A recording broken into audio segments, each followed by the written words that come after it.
Welcome back to another exciting episode of the Fit Dad Club podcast, guys.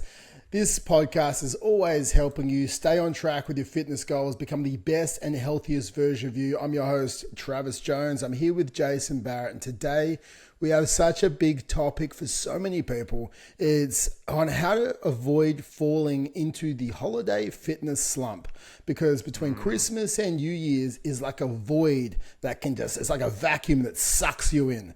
And I don't want to be sucked in. That sucks in food. Exactly. I don't want to be sucked into any vacuum.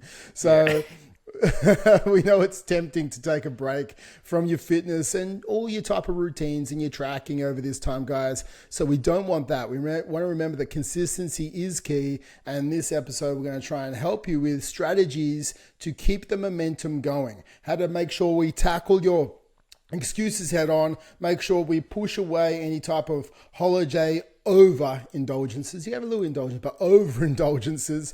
And we want to help you make sure that you stay on track. So for anyone listening, obviously, Merry Christmas for yesterday. Happy New Year for the days that are coming ahead. Jace, how you doing today, buddy? Yeah, doing good, man. Doing good. It is. This will be released on Boxing Day, so I had a great day yesterday. Having some chill time with the family this week is gonna be wonderful, and just not using it as I think the hardest part is it's like an extended weekend, and the trouble for most people on the weekend is they lack structure, and that's probably one of the things that I find this week in general tends to get this week, and then the week after New Year's tends to get. Some people are a little bit more productive in New Year's, like, I should start the year right and that kind of stuff. And you can listen to next week's podcast episode as well on we'll be talking about how to make 2024 your best year and how to actually start to put an action plan in for 2024 in the 3 key areas.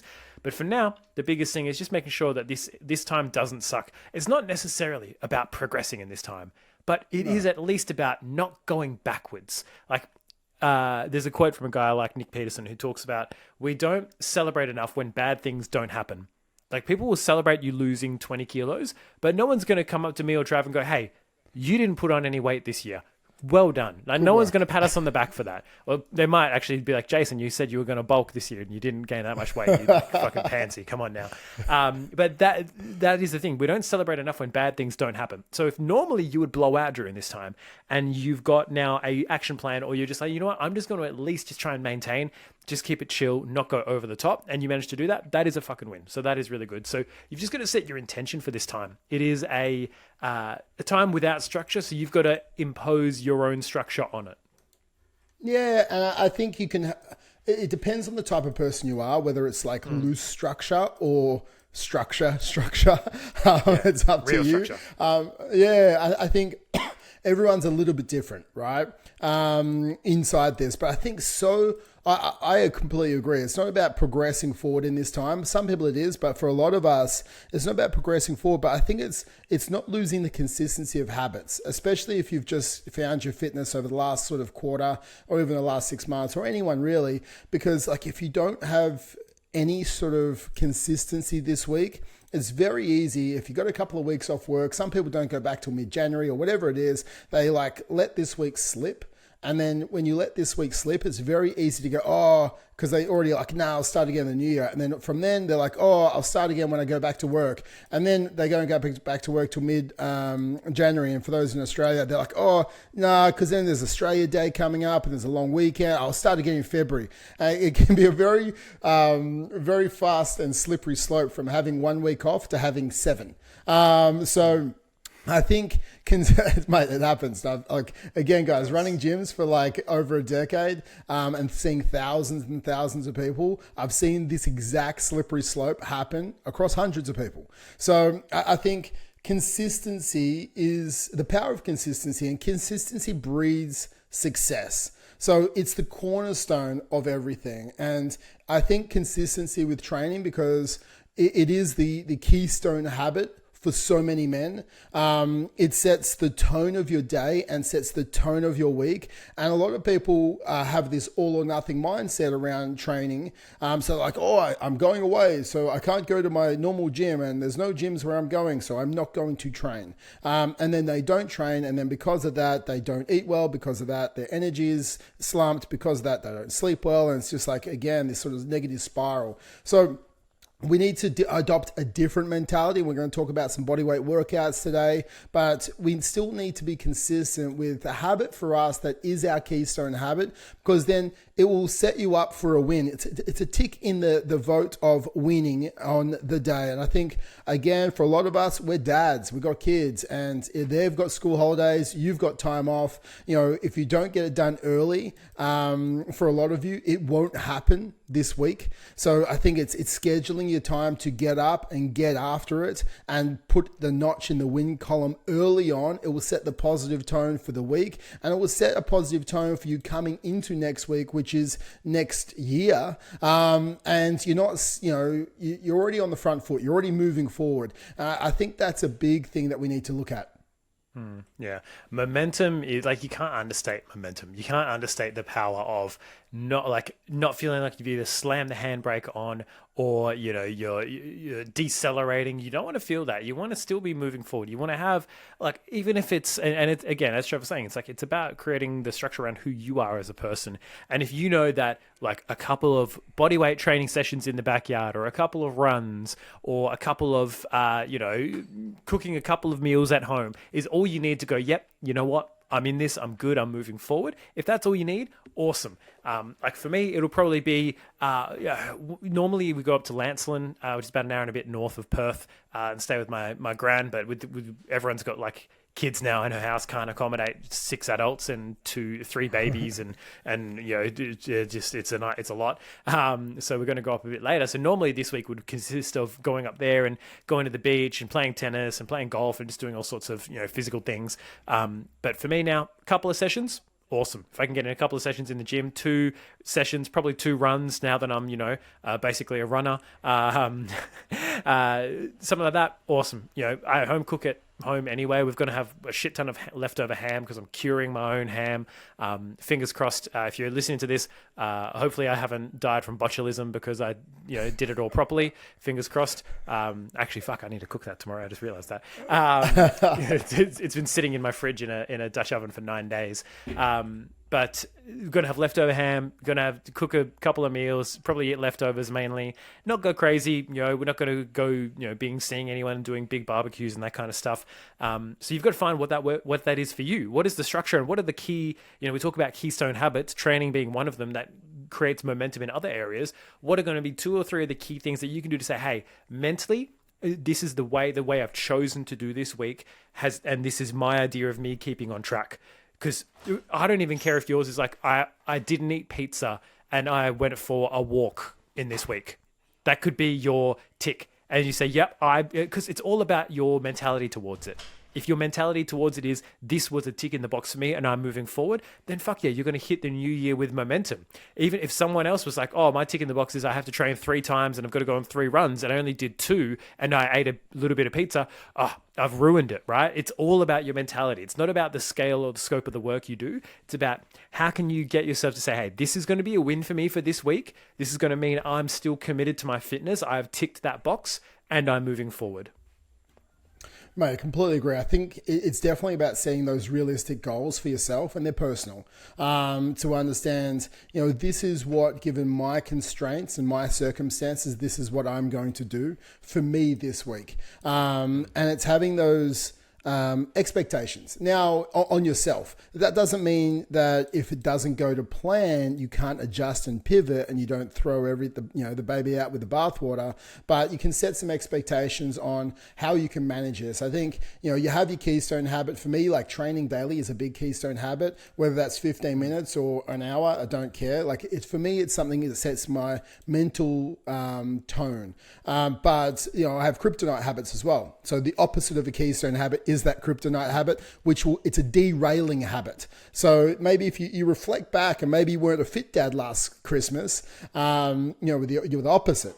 Look at some of the kryptonite behaviors that maybe, spiraled you downwards. Maybe it was sitting there and you open your first beer at noon. And when you open your first beer at noon, you're 12 deep every single night across this week. And you're like, maybe that's not who I want to be. And you can be that, but maybe it's not who you want to be as a fit dad, because you're not your best self the next day, or you're not your best self around your family. So maybe like the kryptonite habit is opening that beer. Maybe push it back to 5 o'clock or 6 o'clock if you're going to have a beer, and that limits you to maybe 3 beers. And it's like you can still perform at your best self. So it's like looking at kryptonites, looking at where they happen in your day or where they happen in your week. See if you can remove them completely. And also there's kryptonite people around you as well. So I think it's like removing them as well. The ones that to derail your positive habits and impose negative habits into your life as well. So I think it's setting your own realistic goals for this week, and also utilizing a bit of a calendar.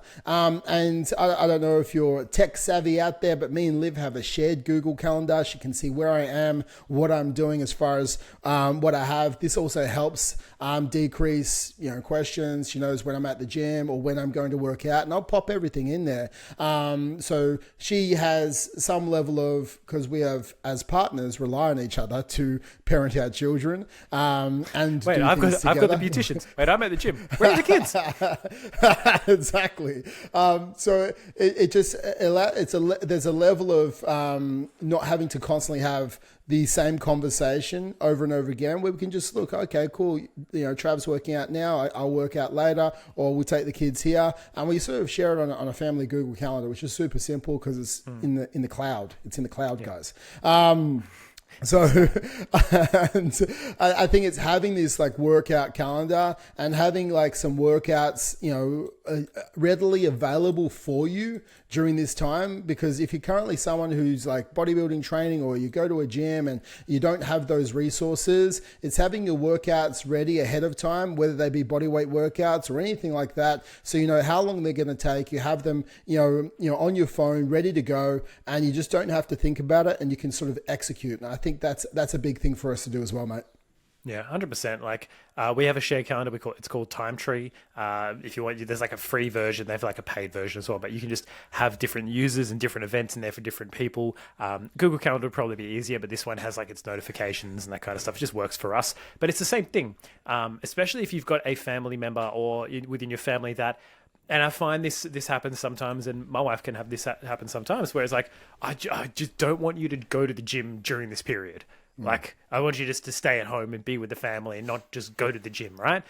So it's important for you to voice your boundaries and your intentions early, not just be like, I've never been a gym person, and then all of a sudden, okay, now I'm going to the gym in this Christmas break. And it's like, well, actually, I had plans for us to do things, and we had this thing, and and this needs to be done around the house, because for a lot of guys, it's when they're only big stretches of time off, and it might be some stuff needs doing around the house, or you guys are going to go on an adventure together. So early on, broaching, it's like, hey, I'd love to be able to go to the gym a couple of times, or even if it's not that, having the time, 15, 20 minutes in the backyard to do a workout with a couple of dumbbells or even just your body weight is still good enough. Right, that is still good enough. It's just setting the intention, and for me, it's just about getting it done early. It's like if it's like first thing in the morning, or like you've got just a bit of a gap in the morning where things are going on. It's like, cool, I'm just going to take 15, 20 minutes, do this workout, then it's done. I've got the rest of the day to go. And 1 or 2 days, you just wake up a little bit earlier than everyone else and you go get it done, right? But that doesn't happen without the communication. So I can't understate how important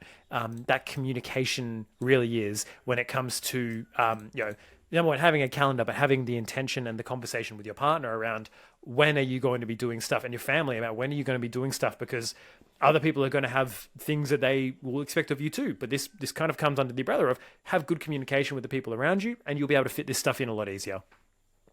Completely agree, mate. And I think if you can around this time, like having some accountability partners, and that you might not call them accountability partners, you might call them cousins, friends, brothers who also work out. And it's like if you see them and you know they like to run and maybe you're not a runner, you're like, hey, dude, let's go for a run together. Like doing something different is okay. But it's the art of moving and fitness and actually training, because as a fit dad, fitness is a part of our life. We know that it energizes us. We know that it keeps us at a higher frequency. We know it gives us the positive endorphins we're looking for. We know that it helps with brain-derived neurotropic factor, so we think more creatively and we're more cognitively aware. It's our identity for us as role models to our kids. Like there's so many aspects of why we train that is not, I want to get abs, right? So I think it's understanding that as an identity and a mindset shift,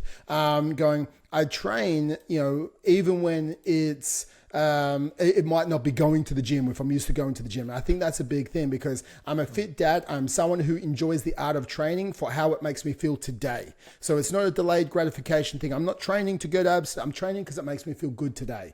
And I think the more you adopt that, the more the training it becomes a part of your life. It becomes a part of your identity, and you love to train for the way it makes you feel right now and who you are to those around you right now as well. And having those accountability partners whilst you're doing this and maybe it's your wife, or maybe your accountability partner is your kid this week, and you got a 12-year-old son or a 15-year-old son or a 7-year-old son or whatever it is. You're like, hey, well, let's do a workout together every single day. And they'd love that, guys. Like you do it every single day, you get some dumbbells out, you do it in the backyard, or you do some body weight stuff, or you go for some runs. Like, it's spending some time and doing it with them is what it's all about. So I think that's a big thing for us to understand. It's like consistency is key and is the king of everything. And I think over this fitness slump, holiday slump week that happens to a lot of people, it's the excuses that creep in. That's the biggest thing that holds people back, because it's easy to come up with excuses as why you shouldn't work out, why to skip workouts, why to overeat and overindulge, and why to I've got obligations, I've got family parties, I've got holiday parties, it's my only 2 weeks off. You can have so many reasons, or so many everyone else doesn't train, why should I still train? You're gonna have so many justifications, excuses, and people to blame as to why you shouldn't train over this next week. If you want 100 excuses, I'll give you 100 excuses why you shouldn't do it. And I can also give you 100 why you should. So I think it's being aware of these invalid justifications that people can be prone to over this holiday slump period as to why they shouldn't work out. Understanding we all know them, we've all heard them, and you should go and do it still. Yeah, exactly. Do those people have the results that you want? If not, it's irrelevant to their opinion is irrelevant. It just doesn't matter. If they're not the people that you want to be, then don't take their advice. That's as simple as it needs to be.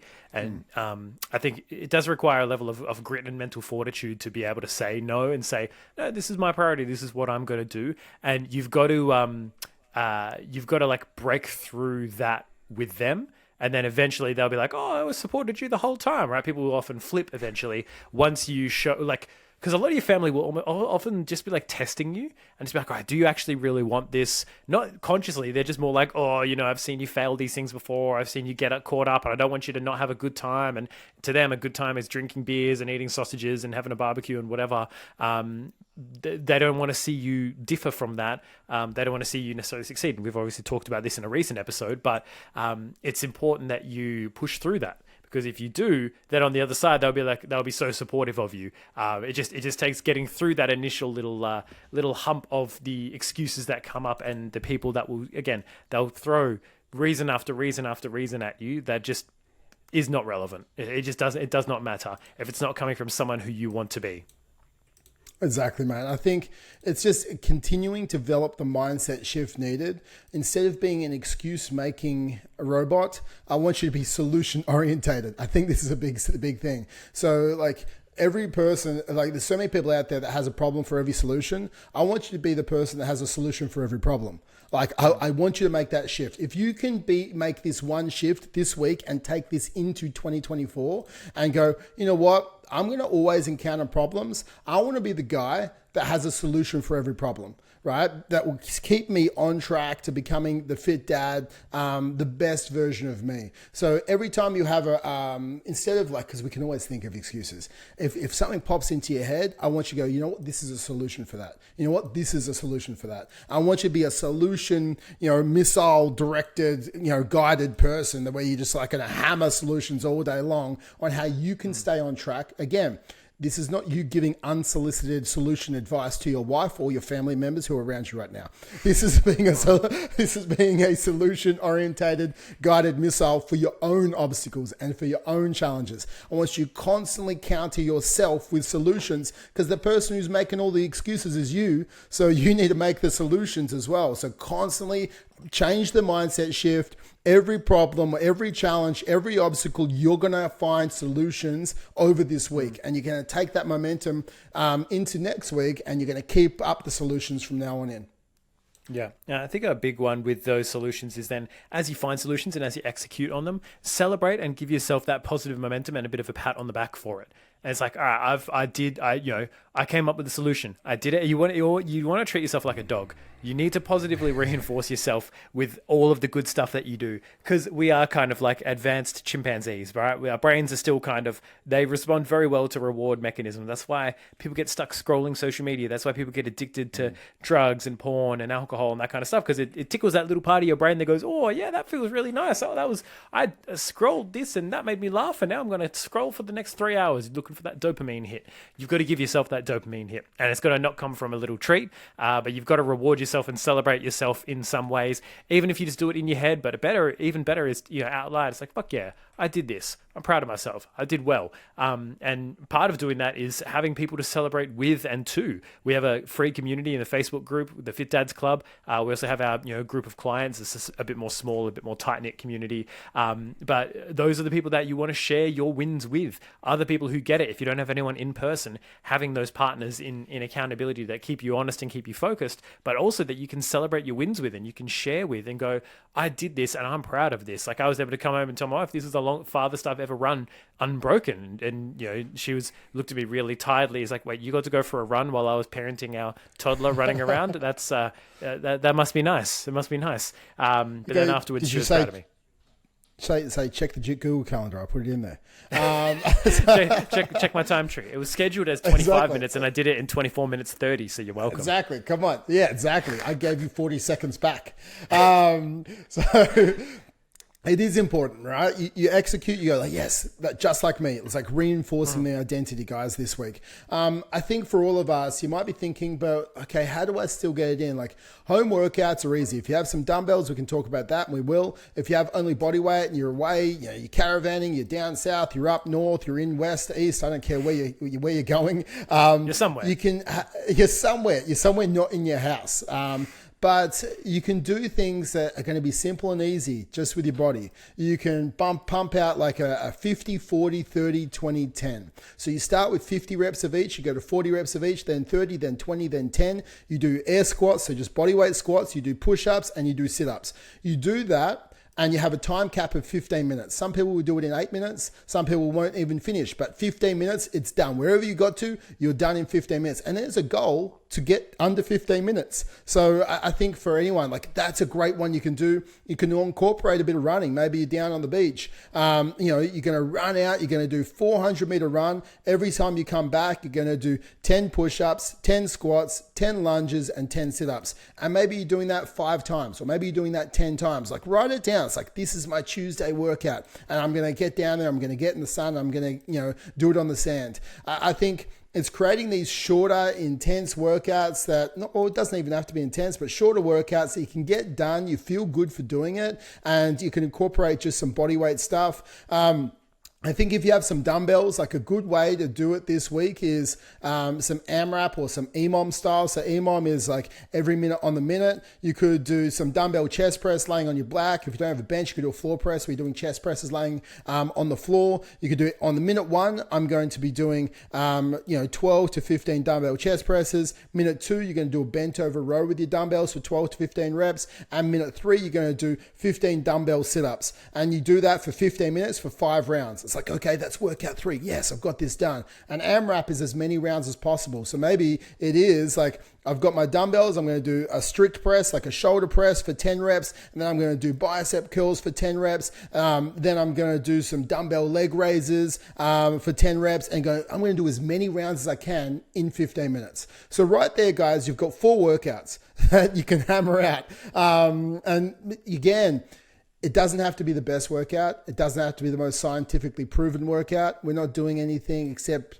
we're continuing the identity of being a fit dad this week, and we're continuing the consistency and momentum. So like quick workouts that you can schedule in, you can get done, that make you feel good. That's better than no workout at all. Like it just is. Okay, you can't. But that's not the most scientific workout. Well, the workout done that's not as scientific versus the workout not done that is, the workout done is always better, guys. Man, so I've thought I think about we have a to lot of understand that. scientific workouts this week. I've thought about at least 15, so I should be getting some good gains from that. Exactly. So guys, just push towards some failure with some bodyweight workouts. If you run past the local park and there's a chin-up bar, maybe you do that. You run to the park, you do some chin-ups and some push-ups, max rep push-ups, max rep chin-ups. You go back and forth for 10 rounds and then you run home. That could be it. Like guys, it's the art of getting shit done. It would, and honestly, mate. You did that. Like, it would shatter you. I mean, look, you can't do that. If you can't do that many pull-ups, just do negative pull-ups where you jump up Exactly. on the lift up, and then you just try and go slowly down. That would ruin most people if you actually push to like proper failure. Then you do a drop set from your feet on your toes to on your knees for the push-ups, and you just go again and again and again. That'll fry you, Dude, right? And then 100%.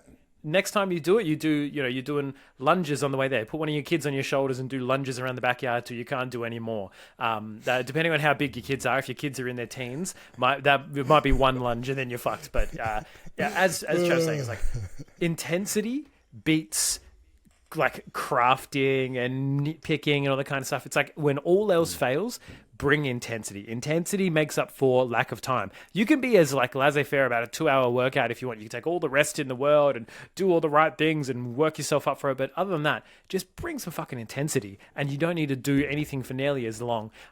It's as Trevor's saying, we're dads. Nothing's optimal. It's all about just getting the job done.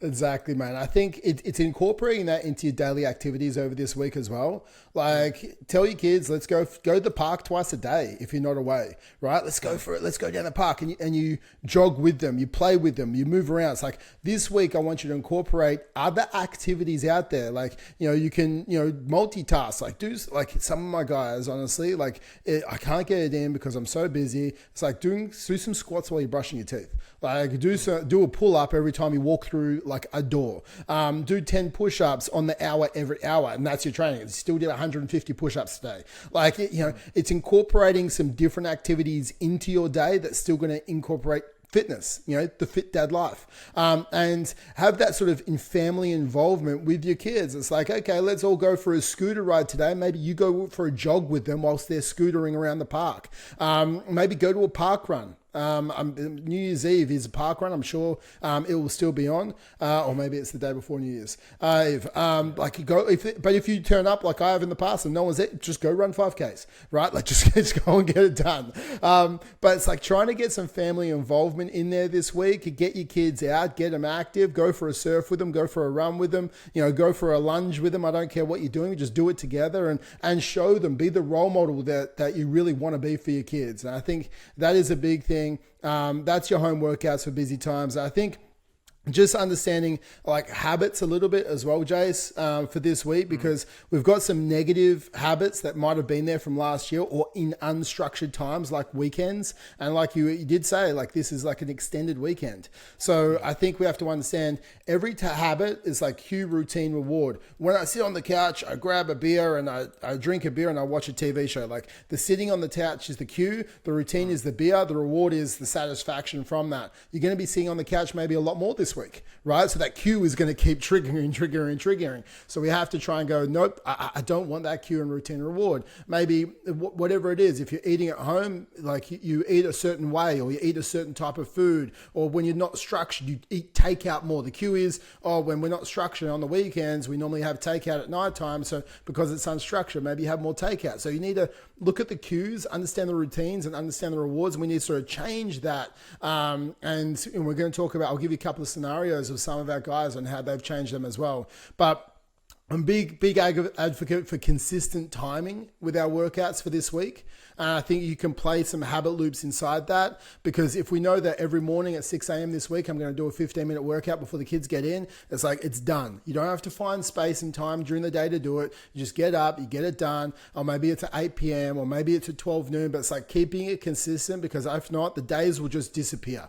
You know they happen. They just disappear, guys. And if you're only starting out, start small. Like maybe you just start off with, I'm going to go for a walk for 15 minutes. I don't know where you are on your journey, but you are on a journey. And we're all on the spectrum of time on the journey. So wherever you're at, start somewhere on that spectrum. 15-minute walk, 15-minute jog, 15 push-ups, whatever it is, just get it done. Some of my dudes start with like 15 push-ups, 15 squats, and 15 sit-ups for like 3 rounds, and then bumping it to 5 rounds, and then bumping it up from there. But wherever you are, guys, it's not about putting it off. You know, it's about starting today, and it's about keeping the momentum this week. And I think that is a big thing.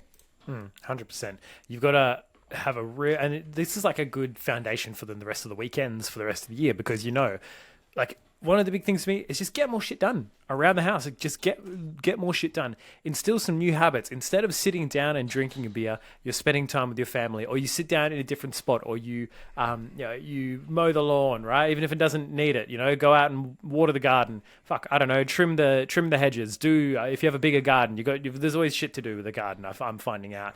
Fucking topsoil it. I don't know, do all sorts of things. But having that structure and having that intention behind every day, it does require a little bit of intentional planning too. So maybe it is Boxing Day evening. It's right, cool. Essentially it's the last day of celebrations and any kind of that kind of stuff until New Year's. So take Boxing Day evening. All right, celebrations are winding down a little bit. It doesn't mean you still can't be jolly and festive. You're having fun with your family, but then say, all right, cool. What am I going to do throughout the week? Are we going to go for a hike? Are we going to go to this adventure park? Are we going to go plan it out? Take the time to plan it out, even if it's 5 minutes.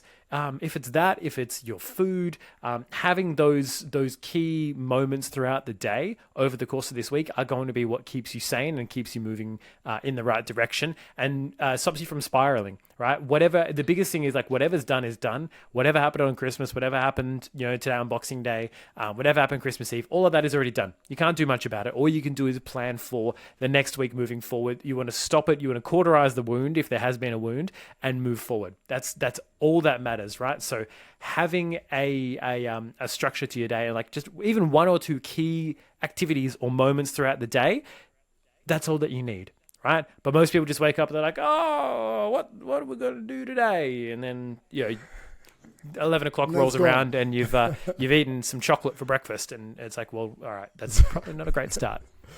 Yeah, and it's like once it hits your lips, it just keeps going. I think exactly. when we look at this, guys, just an understanding of the habit loop. Like one of our guys, Tim, like for him, it was finding it really hard to get his workouts in, but he really loved watching TV. Okay, so at night time, he got home, he was with his kids, he read to them, you're having dinner, and then you sit down, watch TV, and he watches a couple of hours of TV every night. So what we looked at instead was like he enjoys TV, but we want to make it a reward instead. So what we did, we wanted to transform. We wanted to make sure his workouts were getting it in, and we wanted to get it in daily for him at the moment. And we said, let's just start small with 15-minute dumbbell workouts. So he's got his dumbbells out. He put them out next to the couch. So like for him, the cue to work out, he could see his dumbbells, and they were next to the couch, which he wanted to watch the TV on.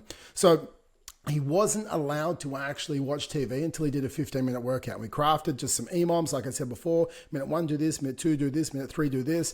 And he, every single night after he read his kids and he had dinner, he would then go and do a 15-minute workout. And the reward after that, so the cue was seeing the dumbbells, the routine was doing the 15-minute workout, and the reward was I get to sit down and watch one of my episodes or watch 2 of my episodes of TV. So we've linked the TV as the reward. With cue was the dumbbells and the routine was the 15-minute workout. And if he didn't do the workout, he wasn't allowed the reward, which is watching TV that he loved to do, or, you know, it's his wind down routine. So by doing that, we created a really successful habit loop, and he actually enjoyed working out because he loved the reward of actually sitting down and having some wind down time. So that's a scenario of how the habit loop works and how you can put it into your life. The last thing, guys, I wanted to talk about this week, because we want to keep it short and sharp today, was just understanding calorie balance. And if you blew your week and you blew your calories on Christmas Day and it's Boxing Day today, remember, it's all about calorie averaging. You know, if you're eating 2,000 calories a day and you ate, or one of my guys, for example, I'll give you a real life example. One of my guys know he was going to blow his calories on Christmas Day, and we made a plan for him. He has just over 1,800 calories a day at the moment. He wanted to have a big Christmas Day, so we bumped that up to 2,800 calories, okay, for Christmas Day. Every single other day was about 1,800 to 1,850 calories. And today, right now, which is prior to Christmas, he's on 800 calories from Thursday to Thursday, right? So he decided, we talked about different ways of doing it, like decreasing all and having one higher day. But he had a 13,000 calorie average, for a 13,000 calorie budget for the week, which averaged out 18 to 1,850 a day. And he decided he wanted one low day, okay, one high day, and the rest normal. And that's how we calorie average. So if we still got, 5 days rest of this week to go and you blew it yesterday, just bring down the calories a little bit and calorie average out for the rest of the week, because it's the weekly deficit that matters. It's the balancing act going, okay, it's not having a fuck it mentality and going, I blew yesterday, so fuck it, I'm just going to blow the rest of the week and start again next year. I think that's a really big thing. It's about incorporating some mindful eating and some mindful eating practices this week to allow yourself to come off the high that was Christmas Day. Yeah. I think that's such a big thing, right? Is just like, you've got to create the plan that works for you, and you've got to have and especially when it comes to the weekly calorie balance. I've got some guys that are high on the weekends. I've got some guys that, as a way of increasing their calorie deficit, just have some days where they do an alternate day fast, where they just don't eat anything for breakfast and lunch and they eat dinner. That was something that you did with me early on, which I absolutely really enjoyed. Because you just, when you don't have to eat food, you don't think about it. It's like, oh, what am I going to have for lunch? It's already out of your fucking mind because you're not eating anything till dinner. It's easy, right? It makes it simple. And that might be a way that some of you guys, if you're not tracking your food, make some easy decisions. Like, cool. One of my recommendations is, if you are, like, for people who go on holiday, if you are at a place that doesn't include breakfast, skip breakfast. If it does include breakfast, make your money at the buffet, do what you got to do. And then usually, I'd say skip lunch and then have dinner. But if you skip breakfast, number one, you're not going into the day, especially if you're in somewhere like, I'm in WA, so Bali is basically most people's holiday destination. But you can go out for a walk, go out to the beaches, do stuff. You're not bloated. You're not like slowed down from a heavy breakfast. You can go out and do activities, and then somewhere nice for lunch, somewhere nice for dinner, do that. You can already have a bit more wiggle room in all those meals by doing a bit of intermittent fasting. So if it's not something you've considered, or breakfast isn't a huge deal for you, do that within the day as well. So you've got the weekly calorie average that you can look at, some days higher, some days lower. If you have a big blowout, Christmas and Boxing Day, cool. Either bring it down with some lower calorie days, or doing some fasting to make those lower calorie days easier to do. Means you can still have some bigger meals, or, even to just keep you honest throughout it, have a couple of those days where you don't have the breakfast and then you just have a bigger lunch and dinner. It makes controlling the calories during this period a lot easier. It's also why I don't recommend smaller meals and snacking. Like, if you feel hungry, have a bigger meal and have some go-to snacks in the fridge. Would be kind of like one of my last little tips is, my wife went to Costco and she ended up buying a big 36 pack of those Harvest snaps, the Harvest snaps, the pea crisps. one little packet of those, less than 100 calories, really crunchy, really satisfying, self-portioning, so you don't have to be like, oh, I've opened the packet now, fuck, I've got to eat it all. They're a little fiddly to open as well, so I'm like, if I've got to really want one to want to open it. Have those snacks available. Have fruit, carrot, celery, vegetables, that kind of stuff where you can just grab and go. That is your snack. And take your mum's old advice. If you don't want an apple, you're not hungry. So make sure you have, as Trav said before, with snacks, out of sight, out of mind. It helps you be a bit more mindful with your eating when you're not just, oh, there's a bag of, like, we recently baked some gingerbread cookies, like homemade gingerbread cookies. It's relatively easy as far as things go. It's actually they're really good because you make them so thin. There's not super high in calories, so you can have like a shit ton of them in the jar and just have one, and you're like, oh, I had a cookie, but it's not that high in calories. But if you're not someone who can do that, have them out of sight. If you have them out of sight, you're not tempted to just walk by and grab one. Don't have them on the table if you can't handle them, right? It helps you be a much more mindful eater during this period because you're not constantly tempted by all the things that are front of mind. Exactly, mate. And that's the biggest thing was we wanted to cover this week, guys. So make sure you don't fall into that fitness holiday slump. I hope it helped you overcome, helped you breed that momentum and consistency that we're looking for. If you did enjoy this episode, guys, I want you to subscribe. I want you to leave a review. I want you to share it with some family and some friends. I want you to stay tuned for more tips next week because we're going to really plan your 2024 and make sure it's an awe-inspiring, action-packed year of helping you reach your potential. I also want you, if you want 2024 to be a great year and us to help you achieve the best version of yourself, I want you to go to fit-dad.club, book in a call. We'll have a chat next week about where you are and where you want to be and really how to close that gap to help you become the best version of yourself. But from me, guys, until next time, I just want you to keep being the best version of yourself. And remember, you're not just a dad, like you are a fit dad. So keep crushing it as that fit dad. Jace, you got anything to say to wrap up? No, Merry Christmas, y'all. Enjoy this time with your family. Remember, it's just 1 week. It doesn't have to be the be all and end all no matter which way it goes, as long as you got the momentum. Too easy, guys. Peace out. Talk to you next week.